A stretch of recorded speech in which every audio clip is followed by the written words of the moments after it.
going on, guys? Today I'm going to show you how to use the 4-4-2 formation, as well as what custom tactics to use, how to set up your players, what instructions to give them.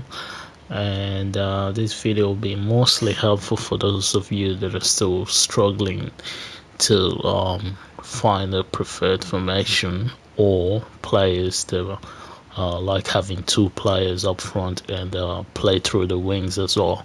So yeah, let's get into it. So this is not my main formation, it's a formation I switched to in game.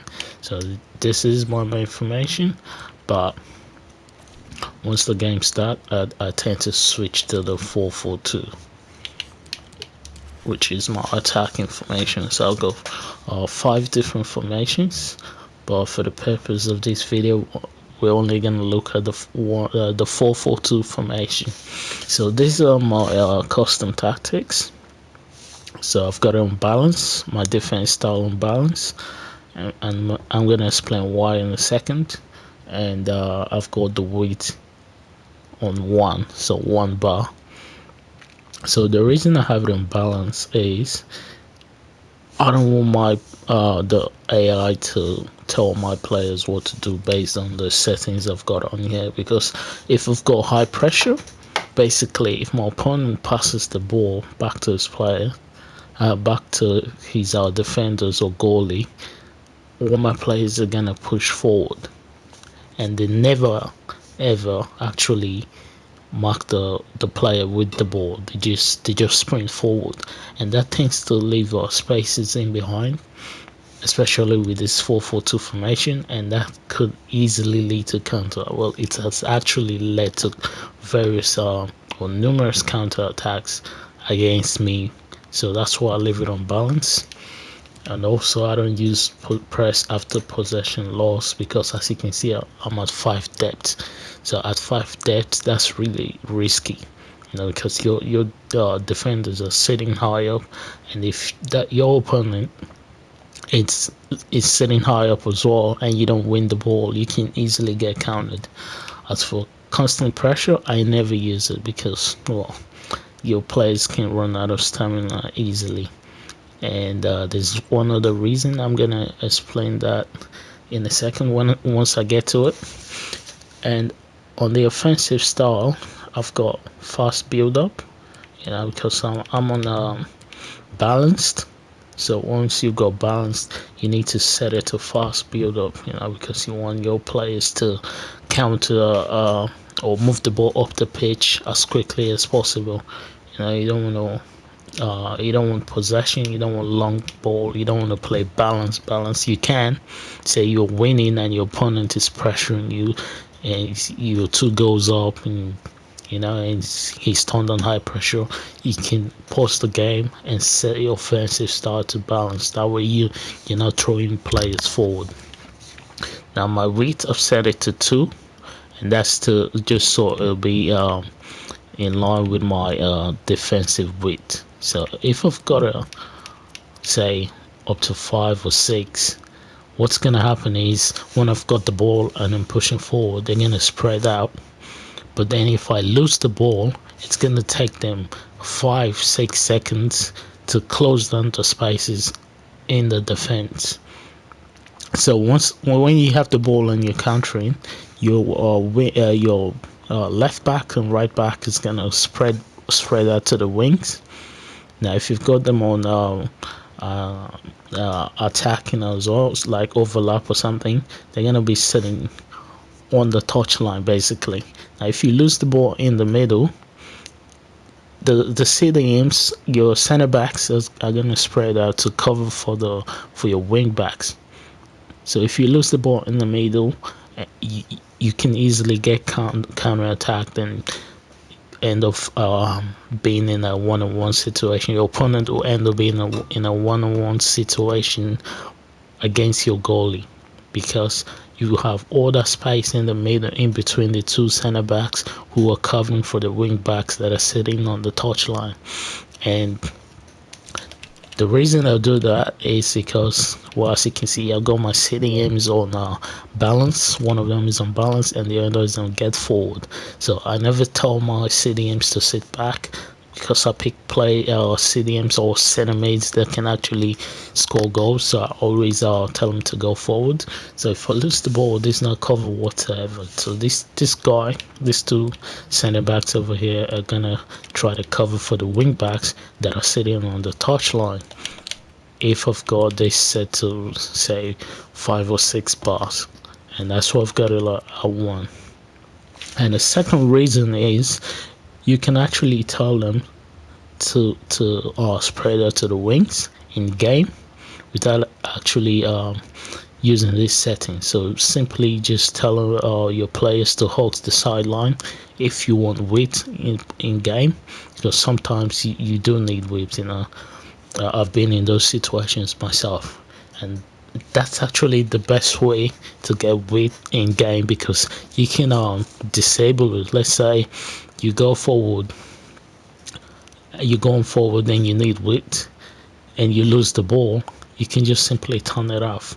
But if you preset this before going to the game, you can't actually turn it off while you're getting counter-attacked. You have to actually pause the game, and for you to pause the game, the ball has to be out of touch, outside the pitch, for you to be able to pause the game. So that's why I never do it. Just some width.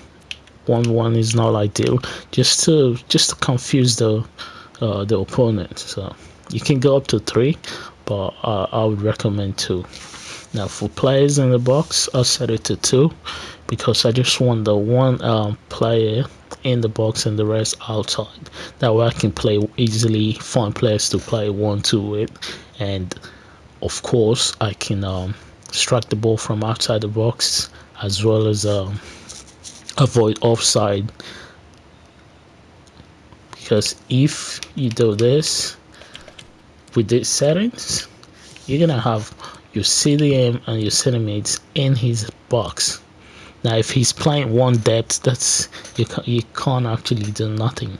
You can't do anything, because they're gonna be sitting inside his box with all his defenders there, and there's nobody for you to pass the ball to. Say you're coming in from the wings with this guy or this guy, you need that player. You need your players outside the box to pass the ball to. So that's why I've got it at 1 depth. But of course, if he's playing high up the pitch, you can always pause the game and say go up to 4 or 5 depth. But that rarely happens, especially in 4 champs. Everybody's sitting on 1 depth for some weird reason. But yeah, well, anyways, that's their style of play. And of course, I've got corner kicks on 3 bars, free kicks on 3 bars. I don't want to commit too many men forward, and then at the same time, I don't want to have all my players sitting back during the corner kick. It's not like I'm gonna score a header anyway. It's all left. I don't know why, but yeah, you can't score headers anyway. So there's no really point. There's no point to push that many players forward. But anyways, let's move on to the instructions. So for instructions, I've got my center forwards. I've got one of them to drift wide, and this guy is unbalanced. I'm gonna explain why in a second. So if you've got an opponent that's playing 1 depth and you can't get in behind, it's usually because you've told your center forwards to stay central. Most people do that. You can't really pass to him, because most people that play 1 depth usually tell their center backs to cover center, to stay back, and cover center. Sometimes they could tell the player to stay back,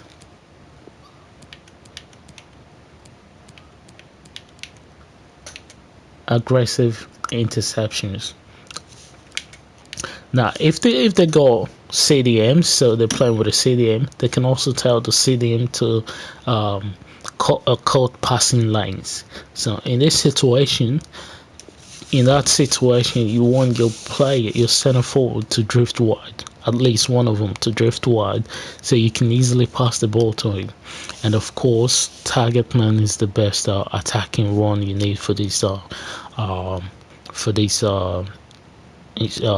instruction.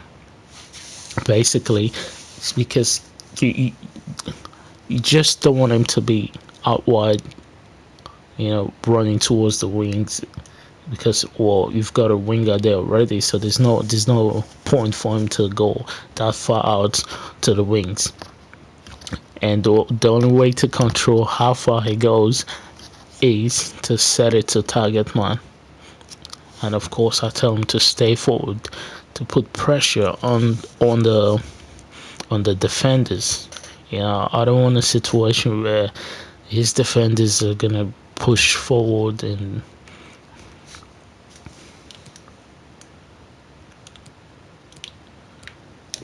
assist during counter attacks. Now, the reason I've got the second player to be on balance with is because at times you might come up to an opponent that tells the CDMs to cover wings. So sometimes people do this, they tell the CDMs to cover wings. So with these settings or instructions, I've prepared for both scenarios. And of course, I've got him to play as a false 9, because they're both staying forward. So during counter attacks, I want him to drop back. Let's say I go forward with the wingers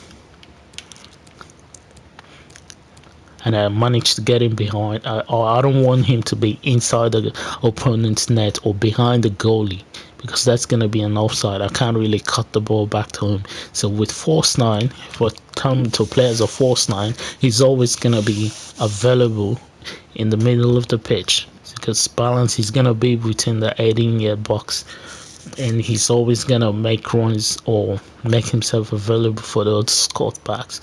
And that's why I've got him at force 9. Then for my wingers, I never tell them to get in behind, because once again, most people I come across are playing one depth, so there's really no point to get in behind, because they never touch their left backs or right back. They just sit there, so there's no point. So I tell them to cut inside and come short. And this is very useful if you've got a player that has got good cover, name, that can finesse the ball from any distance. So with these settings, it's easy to score outside the box finesse. It be either first time finesse or what I call control finesse. So you control the ball, set yourself up, hold R1, hit square with direction, of course. So I always tell my wingers to cut inside, come short, and get into the box for crosses. Now, so where this comes in handy is on the off chance I beat the opponent on one of the wings. So let's say I've got the ball on the right wing and I managed to get him behind, and he's pulled his defenders out, or maybe he's got high press on and his defenders are out of position. Because I said this to get into the box, this guy is going to make a run in behind those defenders. He's also going to cut inside and come short. So basically he's going to run towards the 18-yard box, not just keep running straight to the touch line. He's going to cut inside, come short, and run towards the 18-yard box. So if my center forwards are not in the box, I've got a player to cut the ball back to. So that's one of the instances where it's very useful. And of course, I've got my my wing backs to stay back and mix attack, so they can either play inverted or overlap. depending on the situation. And it's the same with the guy on the right, and then my center backs on stay back while attacking. So basically these are the settings of I would recommend for this formation, and then I'm going to show you in a second what it looks like in game and how easy it is to actually win games with this formation and these settings. So yeah, let's get into it. Okay guys, as I mentioned earlier, I usually start out with this formation. So this is my starting formation. It's a basic 4-1-1 formation, and this is the formation my opponent is using. So basically I'm gonna try to break it down the best I can. So this is me winning the ball high up the pitch, and as you can see, my midfield is really packed with players. My 4 midfielders are perfectly aligned to defend the ball when I lose it. So remember, I set them to aggressive tackling. They just sit there and cover. That gives my my center forwards time to drop back and try to win the ball like they did in this case. And the minute we do, we counter almost immediately and score. So this is another instance of me going from defense to attack in a matter of minutes, just like that. We win the ball and my players start sprinting forward into space. So this is the attacking part of it. Now this is the defensive part of it in the midfield.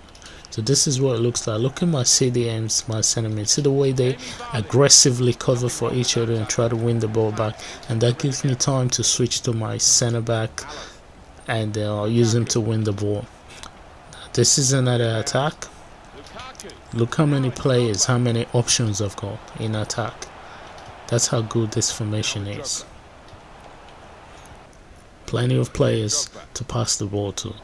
Now this time around I decided to go through the wings. As you can see, lots of players. Unfortunately I didn't score this goal. You know, I was gonna take a shot. I should have passed it to Ronaldo, who was wide on the wing waiting. So that's how much options you're gonna get with these settings. So here's another instance. I could have passed it to that guy, but he was offside, but I recycled the ball, and of course I had up to 6 players in his box and I was able to get the goal nice and easy. So it here's me defending. Remember I set it to set the width to 1 bar. That's what 1 bar looks like. That's how crowded my defense is with 1 bar. On this occasion, look how quickly they dropped back to cover up. Even though he was in behind my defenders, they were able to cover. And of course my CDM aggressively defending the central part of my my goal, or my 18-yard box. So there's no way for him to play through the middle. And as I don't know if you can tell, but this guy prefers playing through the middle. There was no space whatsoever. He gets space out wide, but he cuts back into the middle. But of course he can't get through because my centimeters are set to get forward and attack aggressively, or defend aggressively rather. Yeah, you get my point. So there's numerous examples in these videos of how well my players attack and defend in this with this formation and settings. So I'm just gonna let you watch through and get an idea of what you're gonna get, or how well the players are gonna play with these settings. So on this occasion he got a penalty, but yeah, I mistimed the tackle and he got a goal, but it didn't matter. I ended up winning the game. So these are more instances of the formation saving me. You know, it doesn't matter which angle he comes in from. So here he tries to go through the wings because he's been trying to go through the middle or throughout the game, and he couldn't. But it was the same outcome for him. Now remember I said Lukaku to force 9. drift forward, force 9. The reason I've done that is because when my player is pushed back or the opponent is attacking, I need someone in the middle of the park when I clear the ball from my half. So when I clear the ball with circle, I need someone in the middle of the pitch to get to the and win it for me. Ideally, you need a player that can jump, that's got good header on him. Lukaku does. He can jump easily, he can win headers, and that's why I set him to force 9, so I get to win the ball. If you don't do that, your opponent is just simply gonna win the ball back, recycle it, and just like that, he's back on the offensive all over again. Anyways, that's pretty much it for this video. Thanks for watching, and I'll see you guys in the next one.